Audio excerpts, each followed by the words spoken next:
With a simple Google search, you can find all kinds of inspirational stories on the internet.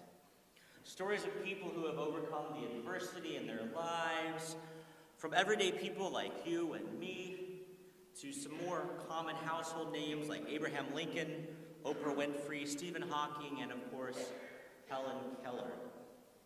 I personally am sort of, being from Indiana, I'm partial to the story of Hoosiers, the basketball team, and then of course, those of you, if you're a hockey fan, there's the Miracle on Ice, but stories of people who overcome, who've sort of overcome learning disabilities or troubling childhoods or poverty or physical impairments or disease, and we love these stories. And one of the stories I came across this week as I was searching was Wilma Rudolph, and I don't know if any of you remember Wilma Rudolph.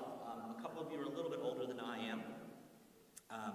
But Wilma was born premature on June 23rd, 1940, and she was born in Bethlehem, Tennessee. And because of her premature birth, Wilma struggled with sort of being behind, and she was also being African American at a time when hospital care was a struggle for some minorities. She had a lot of sickness and diseases, including polio, scarlet fever. She had pneumonia and some other ailments that affected her.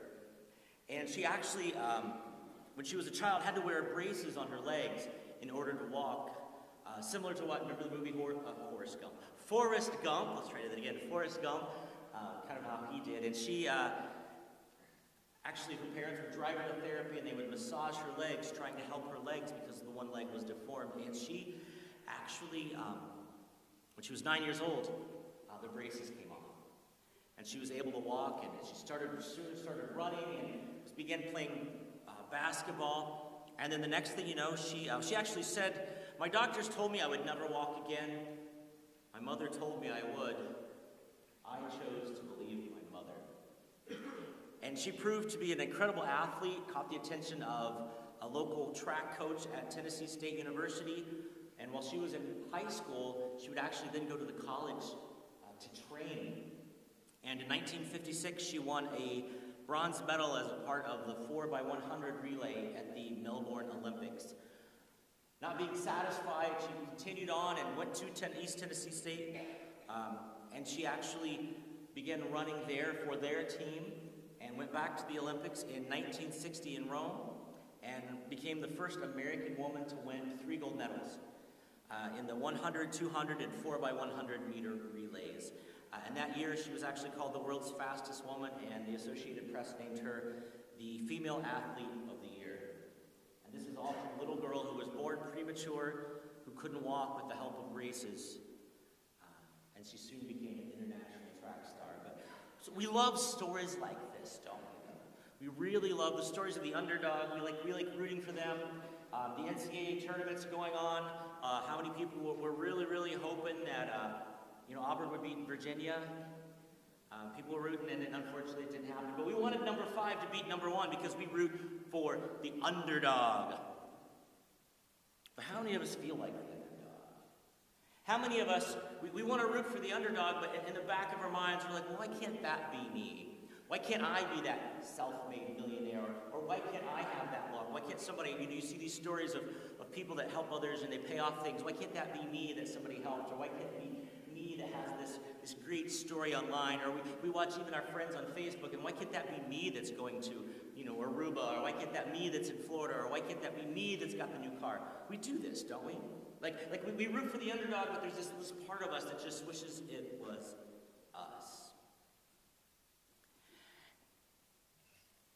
And so what happens is we lament our choices. We're like, well, maybe if I hadn't done that, or maybe if I'd done this, or maybe if this had been different, or that, and it even makes us question, well, maybe God doesn't love me as much as he loves that person, or maybe it's just this is how life is going to be for me. But the thing we have to realize is that when bad stuff happens, is that we were never promised that we were going to have an easy life. And even those people that we watch and see that have success, we have to realize that they have their troubles too. And as a matter of fact, Jesus actually says in John 16:33, and I want you to read this with me. I have told you these things so that in me you may have peace. In this world you will have trouble, but take heart. I have overcome the world. Jesus is telling this to the disciples right after he has basically told them that there was going to be a time that they were going to abandon him and leave him alone. And what it was is he was sort of foreshadowing the crucifixion and how they were all going to abandon them. And so he's trying to warn them about what was going to happen, but also try to provide them with a little bit of hope. But he does say here, and this is so important, is that in this world, we will have trouble. There's no, in this world, you might have trouble. In this world, there's a high probability that you will have some trouble. In this world, you will have trouble. Makes it pretty definite here. But Jesus says, take heart, because I have overcome the world. Some Bible versions translate this take heart to be of good cheer. The Greek word for overcome that is used here, and I'm not going to try to pronounce it because we learned in my Wednesday night Bible study that I don't do so well with pronouncing Greek words. But the word for overcome here implies that a battle has taken place. And I love this part. A battle has taken place. So when Jesus is talking about overcoming the world, he's talking about what's soon going to happen on the cross. On the cross, Jesus didn't just overcome the world. Jesus defeated it. On the cross, the battle's over. Jesus has won. Death, disease, Satan, hell, all of these things were defeated by Jesus on the cross and through the resurrection. And Jesus tells us because of what he has done, the work that he did on the cross and conquering death through the tomb, that we can find peace in him. See, in the world, you're going to have trouble. That's just how it is. But in Jesus,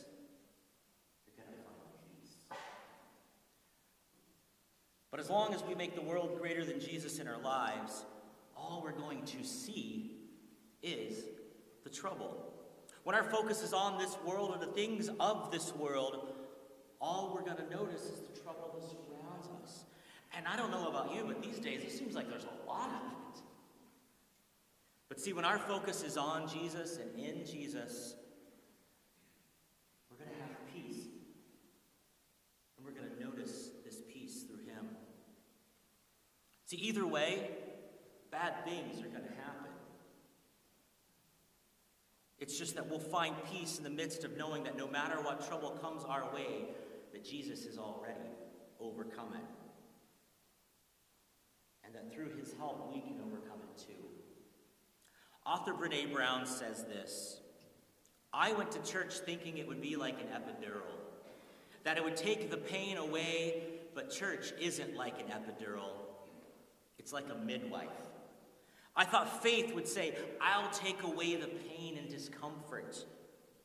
But what it ended up saying was, I'll sit with you in it. Faith doesn't always fix our problems. Most of the time it doesn't. But faith can fix our focus. As long as we find ourselves living in this sinful and dying world, trouble is going to happen. But thanks to Jesus, we can overcome all of it. In John 5, 1 through 5, we read, everyone who believes that Jesus is the Christ is born of God, and everyone who loves the Father loves his child as well. This is how we know that we love the children of God, by loving God and carrying out his commands. In fact, this is love for God, to keep his commands. And his commands are not burdensome. For everyone born of God overcomes this world. This is the victory that has overcome the world, even our faith. Who is it that overcomes the world? Only the one who believes that Jesus is the Son of God. Who is it that overcomes the world? Only the one who believes that Jesus is Do you believe this morning? We overcome this world through our faith in Jesus Christ. And that faith is going to become apparent to us and others when we obey his commands by loving God and loving our neighbor. We see a lot of people claiming to love Jesus these days. They claim to speak for him and to work for him, but they don't love their neighbor. They're kind of like the Pharisees. See, the problem with the Pharisees wasn't a lack of belief. The Pharisees thought they were doing the right thing. The Pharisees were religious, and they followed the ritual, and they did everything that they thought the law told them to do. They just didn't apply it to their lives and how they treated the people around them. But see, we also see people that love others, and they do good, and they spend their life doing good, but they don't obey the things of God. They don't have a relationship with Jesus Christ. One of the biggest dangers I see is that we often let the world conquer us.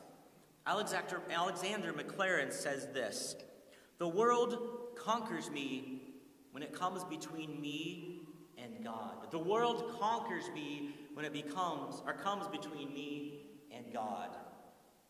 When it fills my desires, when it absorbs my energies, when it blinds my eyes to the things unseen and eternal." I think the part of this that strikes me the most is when it absorbs my energies. How much of your energy does the world absorb? When you're on Facebook or social media, or you're reading the news or watching the news, how much of your energy just seems like it's sucked out of your body because of what you see going on in our world right now? But that's because your focus at that point in time is in this world.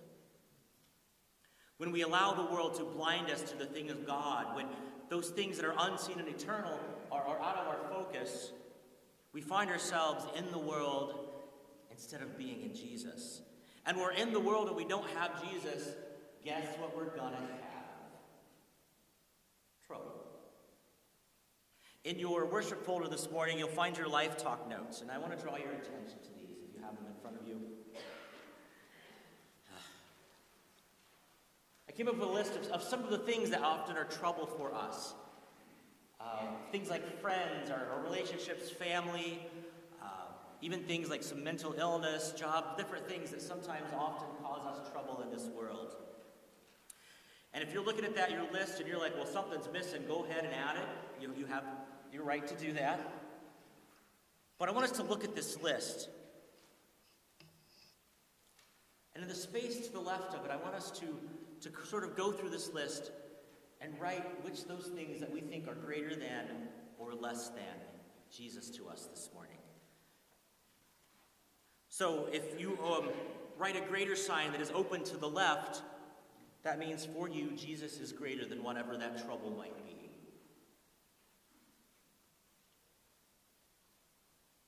But if you're writing a less than and it's open to the right towards that thing, that means that item, that problem, that trouble is a greater focus in your life than Jesus. And next to each one of them, I want us to sort of pick one that maybe we need to work on this week. And you'll find a scripture passage next to it. And I want us to pray and to read that scripture this week and try to work on that item, the one that you think probably is your biggest area of struggle, your biggest problem, or where your trouble lies in life. And I want us to turn it over. And I want us to work to make Jesus greater than that thing. John 3:30 says this: "He must become greater.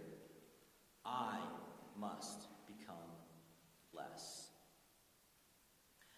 We must make Jesus greater than our doubts and our fears, our addictions, our habits, our hatred, greater than our relationships, greater than our jobs, our career, even the good stuff. We must make Jesus greater. And when we do, and we are in him and we are focused on him, we're going to find peace even when we are surrounded by trouble.